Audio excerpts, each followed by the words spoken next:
when we talk about Phrygian dominant, it's better to first kind of go back a little bit and talk about what Phrygian is. So essentially the word Phrygian comes from the third mode inside of all 7 modes. Okay, if you don't know what that means, don't worry about it. I'm going to make it a lot easier than a lot of people other tend to talk about modes. So essentially what a mode is you take a scale, like let's take a C major scale, for example, with 7 notes. Okay, we have 7 notes in the major scale. The modes essentially go up chronologically as if you are starting and ending on a different note in that same scale. So that basically means this: what if instead of starting on the note C in the C major scale, we start on the note D, but we still use the C major scale?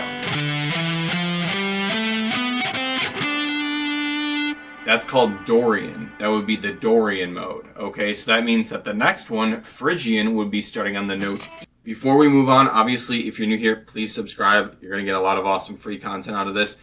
If you are a guitar player who wants to be able to shred confidently with the right music theory, who wants to have really precise technique, who wants to be sounding like a pro on lead guitar and shred guitar, all that stuff, my masterclass is going to be the perfect solution for you.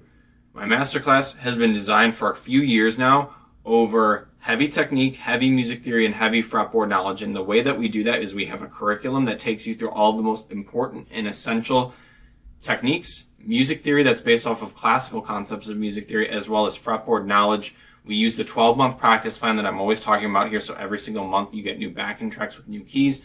And then on top of that, we have 4 Zoom sessions a week, so you can come to as many of those as you want to. They're an hour and a half each. Get direct help from myself, my other awesome teachers.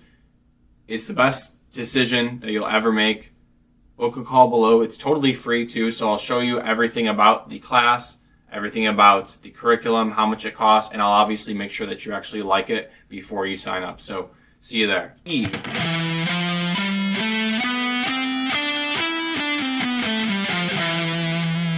Okay, so that's what Phrygian is. Okay, now we're going to add the word dominant next to it, okay? So if you don't know what dominant means, essentially dominant in music is a tension chord. It's the 5th scale degree. That's going to be a major triad, okay? So when you hear the word dominant, think of the 5 chord. That's major and sometimes 7, so dominant 7, okay? So if you were in the key of C major, G would be your dominant. If you were in the key of A minor, E major would be your dominant, okay?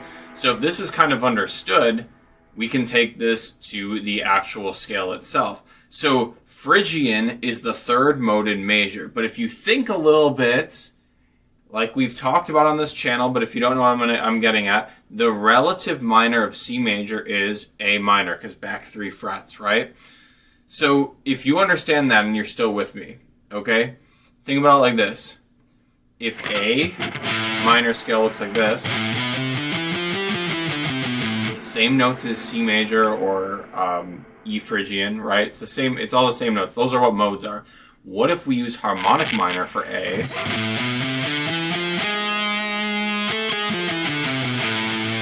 Okay, I just used harmonic minor for A. I'm gonna apply that starting on the note C. I'm sorry, I'm gonna apply that starting on the note E. Okay? So I'm gonna do E, F, G sharp, and then A, B, C, D, E. Okay? So Phrygian dominant, think of the word dominant, okay? That's gonna come in handy because we talked about that here in a moment. We'll talk about that with the chords. But that's essentially what Phrygian dominant is you're starting on the 5th mode, starting on minor. So 1, 2, 3, 4, 5.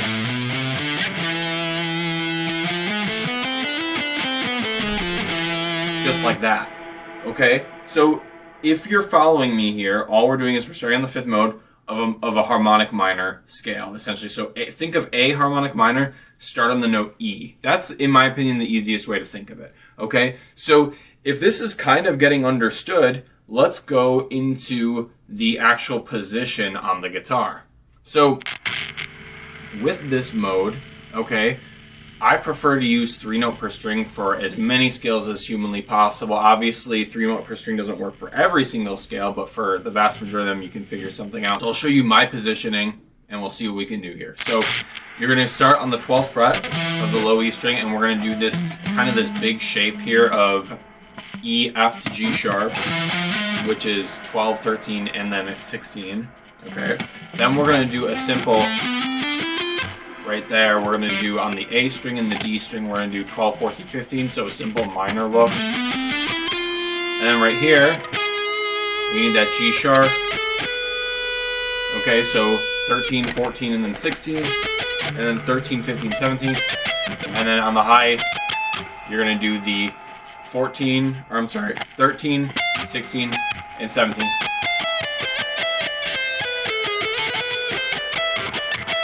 Okay, but ideally, you want to end on the note E. Okay, so basically,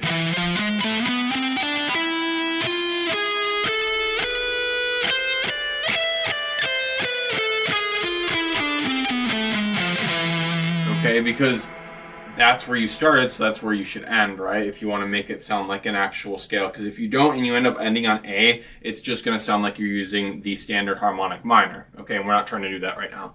So going with that scale shape, okay, we now have the 3-note per string version. Okay, I'm going to now show you how to move it going horizontally instead of vertically. So all we're going to do is we're going to take the first 7 notes of the shape, and we're going to stop right there on the note D, and we're going to slide it up 2 frets.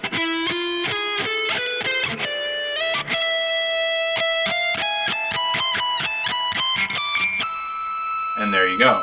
Now you've made it all the way to the end. So I'm taking the first 7 notes, and after that I'm sliding up a whole step to the next 7 notes and repeating that same shape. We've talked about this a lot before. If you need more of an in-depth detail on that specifically, click the link below. There's a video that I made that's like get out of caged. It's pretty much my way of saying like the cage system is fine, but it's not really good for beginners and intermediates. But anyways, going with that, we now have the scale going vertically. We have the scale going horizontally. We understand what the scale kind of is. So now we need to talk about the chords that happen with Phrygian dominant, which that dominant is going to come in handy. So a little bit more music theory, and then we're going to talk about where to use it. And I'm going to give you a couple of really fun exercises that you can do for your shredding. Okay, so with your chords with Phrygian dominant, if you lay out the triads of Phrygian dominant, like say the tonic chord, you have an E, you have a G sharp, and you have a B. That's a major chord, right? Okay, but if you add the 7th on there, we have E, G sharp, B, then D. Right?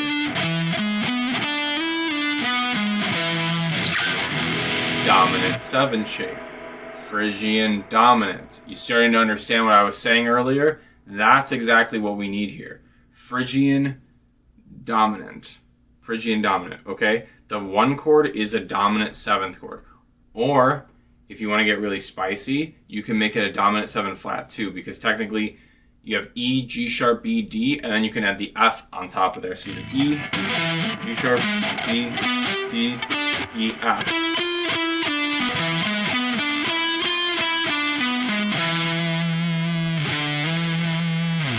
Okay, so you can even do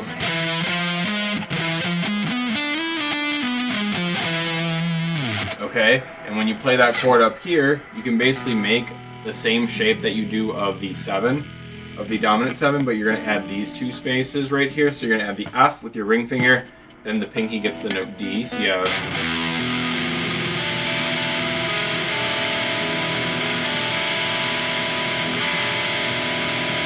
okay, so all I'm having is E, B, and then we have our F, flat 2, G sharp, very important, and then another D, or 1 D, and then another E. And that's how you make the E7 flat 2 chord, which is a really cool chord, right? Because inside of that chord, if you think about it, E, G sharp, B, D, F. Inside of that chord, you also have a diminished chord, F, right? Kind of. Okay? B, D, and F are all in there, which creates. So it's kind of like when I was always telling you guys about how regular harmonic minor, about how dominant and diminished work really good together. This is the same thing. So that flat 2 note is a diminish naturally. So what you're going to find is that you're going to be able to alter between the dominant 7 and a mid, and maybe combine them. Right? And it's going to sound really, really cool. So if that's understood, you can basically think of it like the rest of the chords are the same from harmonic minor, but we're just emphasizing that dominant 7, okay? So you can basically use it in a lot of really cool ways when you hear certain tension chords, okay? So a lot of you guys maybe get a little bit bored when I'm always saying, hey, when you hear a dominant 7 chord, wouldn't it be bad to just do, right? That sounds great, right? Or diminish, right? That's always cool. Right? However, you could use Phrygian dominant over the dominant 7, the entire scale, okay? It sounds very good. So if you hear this, it wouldn't be bad, right? That's a really great way of doing it. So when you hear some kind of a dominant 7, you can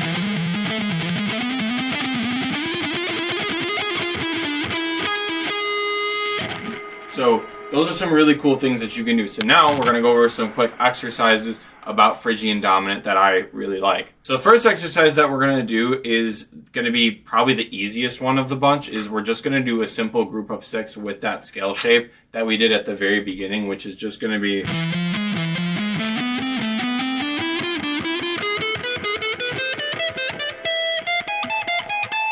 okay. So when you do a group of 6, keep the pick pointed up to your chest for the pick slanting, obviously. If you need more help with pick slanting, there's a really good video that I have about pick slanting in the description. So going with that, you're just going to basically double each time you play the set of strings, right?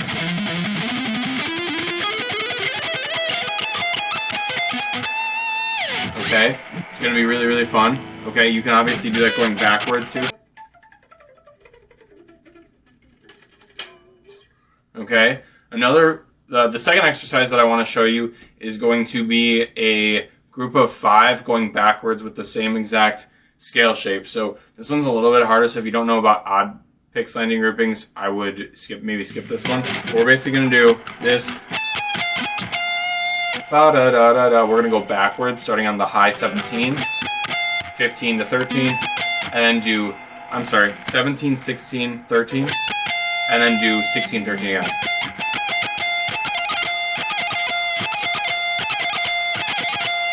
Then on the B string, you're going to do that same pattern, just with the right notes. So 17, 15, 13, and 15, 13.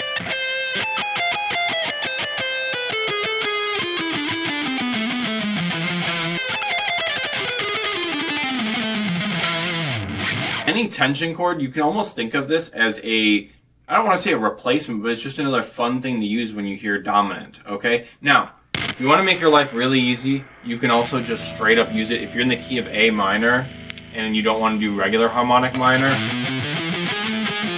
this mode is a great replacement, right? It's a fantastic replacement, okay? You can make more runs on Phrygian dominant instead of just using the root position, okay? But in my opinion, it's just really fun to use it over the dominant 7. So with that being said, I hope this helped. Let me know if any questions. I'll see you in the guys' next video.